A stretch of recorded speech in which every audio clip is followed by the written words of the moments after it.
Lizzie Dripping, the girl who made friends with a witch. Today's episode of Who Gives a Folk is about the 1970s classic BBC programme Lizzie Dripping.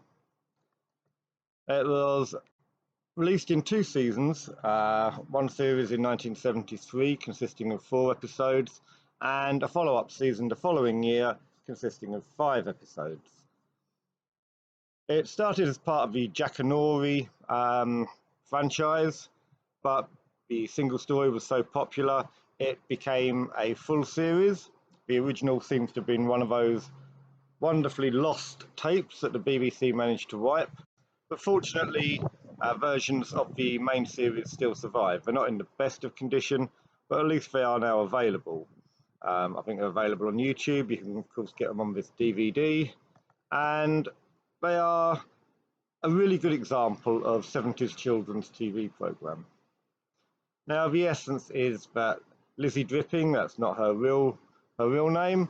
Apparently it's a Northamptonshire phrase for a girl or boy who spends much of their time with their head in the clouds, telling tales, fibs, lies, if you like, and tries to basically make the world a bit more interesting than it really is.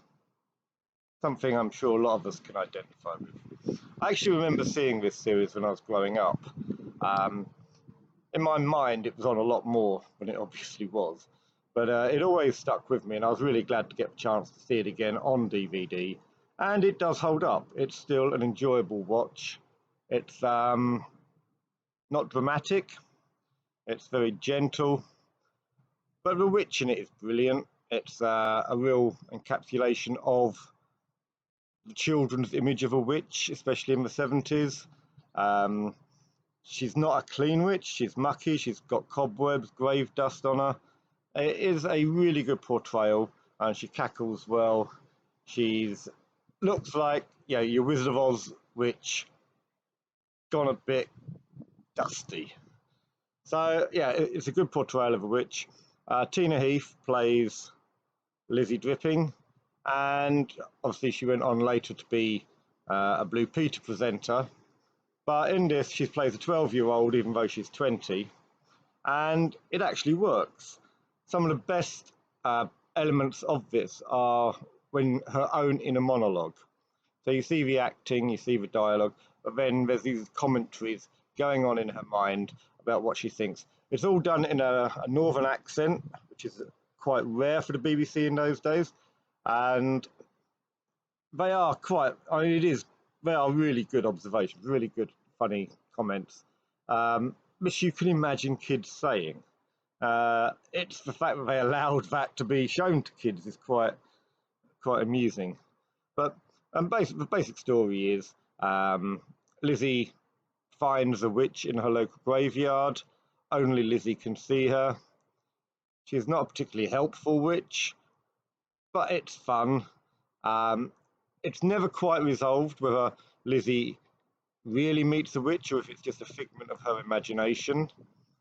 The end of the series tries to suggest that it is possibly a figment of her imagination, but when you watch the other stories, it's hard to see how that fits in.